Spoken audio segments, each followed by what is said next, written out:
Bismillahirrahmanirrahim. Assalamualaikum warahmatullahi wabarakatuh. Selamat pagi, salam sejahtera bagi kita semuanya.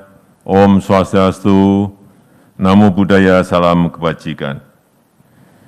Yang saya hormati Menteri Koordinator Bidang Pembangunan Manusia dan Kebudayaan, yang saya hormati Gubernur Jawa Tengah, Bapak Ganjar Pranowo,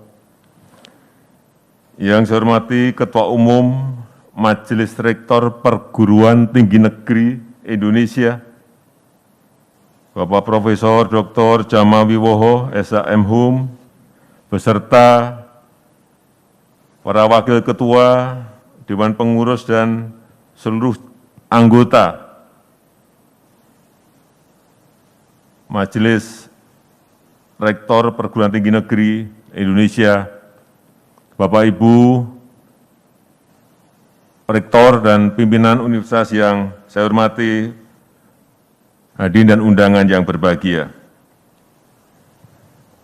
Kita tahu, Bapak Ibu Rektor, bahwa revolusi industri 4.0, disrupsi teknologi, pandemi ini mempercepat gelombang besar perubahan dunia. Gelombang besar perubahan dunia. Sehingga yang terjadi adalah ketidakpastian itu sangat tinggi sekali. Sekali lagi, ketidakpastian itu menjadi tinggi sekali.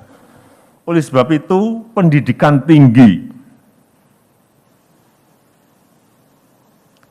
harus memfasilitasi mahasiswa untuk mengembangkan talentanya.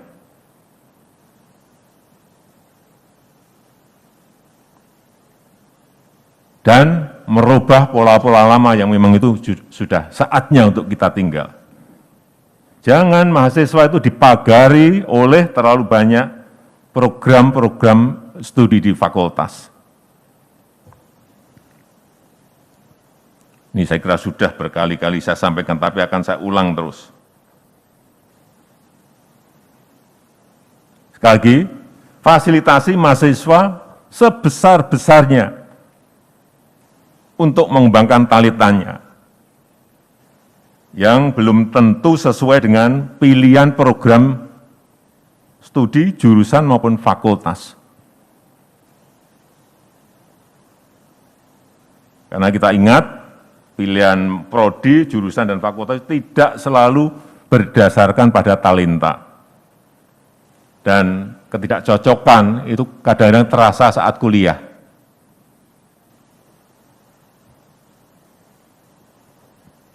Karena yang kita tahu, orang bisa berkarir yang jauh dari ilmu di ijazahnya. Yang sering saya berikan untuk contoh itu Pak Budi Gunadi Sadikin.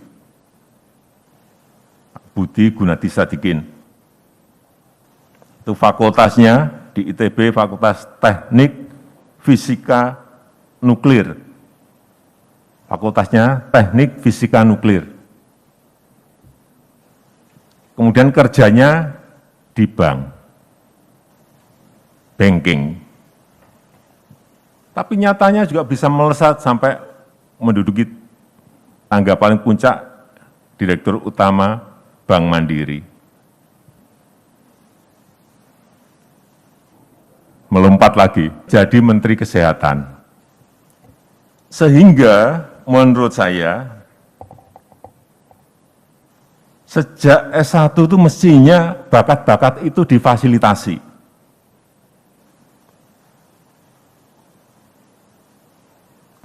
Kenapa itu penting untuk difasilitasi? Karena semua nantinya ini akan hybrid. Semua nantinya akan hybrid. Karena tadi, ketidakpastian global dan karena perubahan dunia yang begitu sangat cepatnya. Sehingga menurut saya sekarang ini mahasiswa harus paham semuanya. Paham matematik, paham statistik, paham komputer, paham ilmu komputer,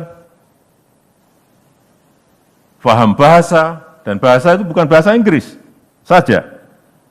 Ke depan bahasa coding, hati-hati mengenai ini. Perubahan ini akan cepat sekali karena pandemi, lebih cepat lagi karena pandemi.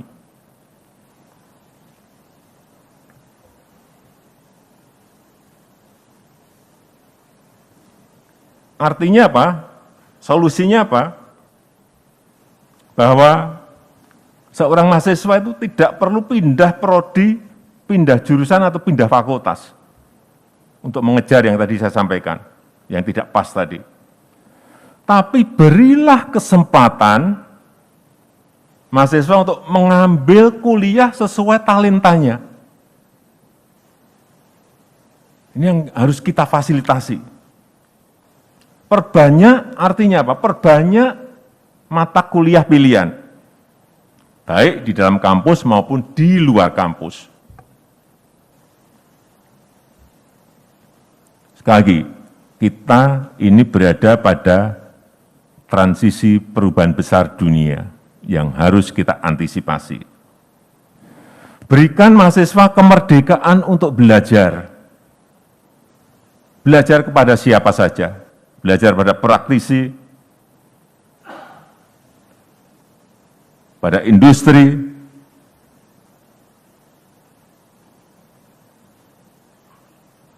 karena sebagian besar mahasiswa nanti akan menjadi praktisi. Bagian besar, artinya ada juga yang akan menjadi dosen, menjadi peneliti. Itulah esensi Merdeka Belajar, di mana mahasiswa merdeka untuk belajar. Dan juga kampus juga memperoleh kemerdekaan untuk berinovasi.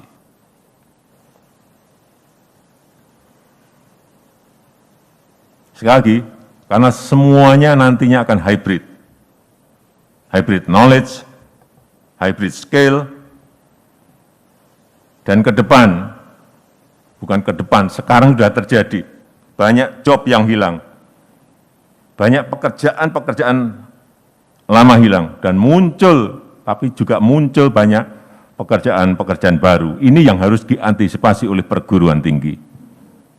Inilah kecepatan perubahan yang betul-betul kita tidak duga dan dipercepat lagi oleh karena ada pandemi. Ini yang semua secepatnya kita harus masuk ke transisi dan mulai beradaptasi dengan hal-hal seperti ini. Sekali lagi, oleh sebab itu, mahasiswa harus disiapkan untuk siap belajar. Kembali lagi, siap belajar bahasa, siap belajar bahasa Inggris, siap belajar bahasa coding, disiapkan untuk ke sana. Hybrid skill.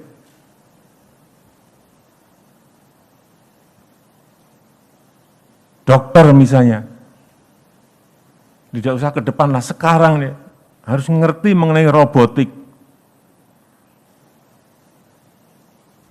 Karena surgery itu bisa dengan advance robotik dan jarak jauh. Sudah terjadi, bukan akan. Hanya kita aja yang harus segera mengejar ini. Artinya apa? Fakultas kedokteran, mau tidak mau harus ada mata pelajaran, mata kuliah tentang robotik. Kalau kita tidak cepat merubah hal-hal seperti ini, ditinggal kita. Pertanian, IPB misalnya, masuk ke agritex, semuanya teknologi. Saya sampai nggak apa, satu baru melihat yang lain sudah keluar, besoknya lagi sudah keluar lagi yang lain-lain.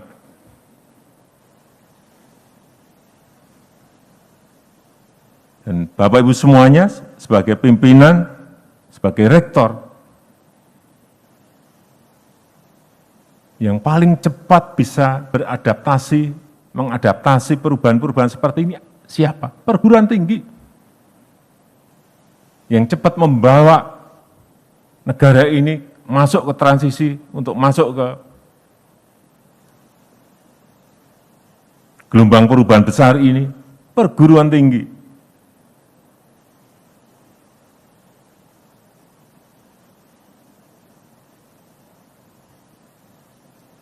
Artinya memang perlu skill untuk hal-hal yang baru, yang sebelumnya tidak kita kenal. Dan kita semuanya harus selalu update terhadap teknologi. Selalu. Agriculture teknologi, ada pemupukan pakai drone, ada pengairan, panen, pengolahan tanah, semuanya melihat teknologi begitu sangat cepatnya berubah.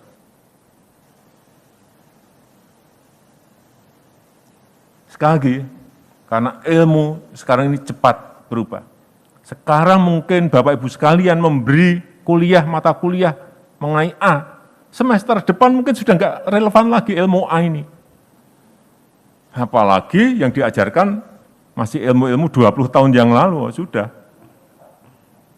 Dan ini terjadi, kita harus ngomong apa adanya. Harian saja berubah kok. Semester ini diajarkan A, nanti semester berikut kita ajarkan A, sudah mungkin dah usang. Hati-hati mengenai ini. Oleh sebab itu, kemampuan untuk adaptasi belajar terhadap disrupsi, terhadap ketidakpastian, ini harus, ini wajib untuk kita semuanya, baik para rektor, para dosen, dan juga tentu saja para mahasiswa. Jangan sampai mahasiswa masih kita ajari dan ini jangan dibiarkan kita untuk belajar hal yang rutinitas. Hati-hati mengenai ini. Hal-hal yang monoton, hati-hati mengenai ini. Dan tidak berani mencoba hal yang baru. Karena kita bisa belajar sekarang ini di mana saja.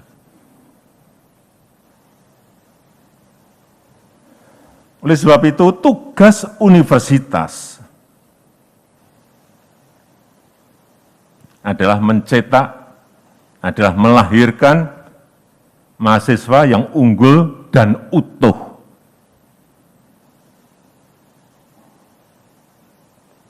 Sehat jasmani, sehat rohani, budi pekertinya baik, sisi kebangsaannya baik, ini bukan tugas yang ringan.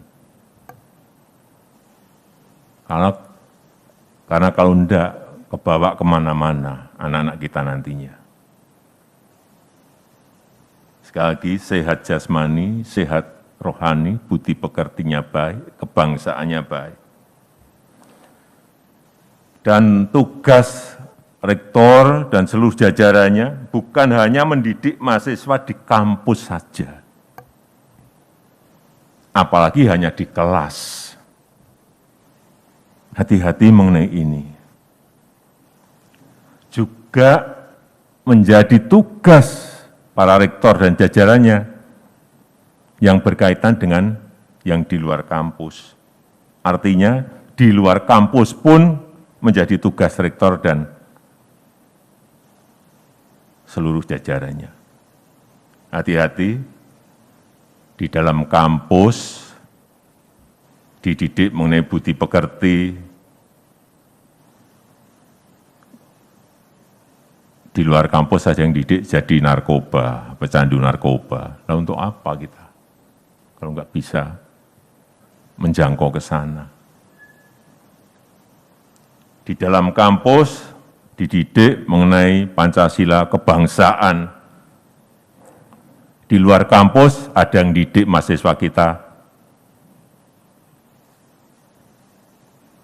jadi ekstremis garis keras, jadi radikalis garis keras.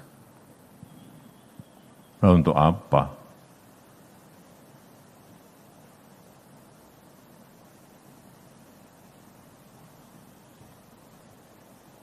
Jadi, terakhir, tanggung jawab rektor itu ya di dalam kampus dan juga di luar kampus. Urusan hal yang kecil-kecil saja memang harus kita perhatikan. Urusan makan mahasiswa itu harus dicek betul.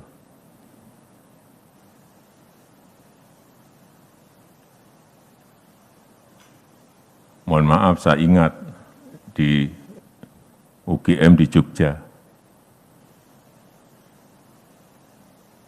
Dulu sering sekali mahasiswa itu terkena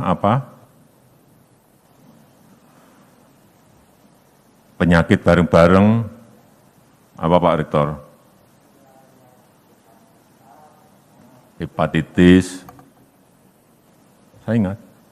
Kemudian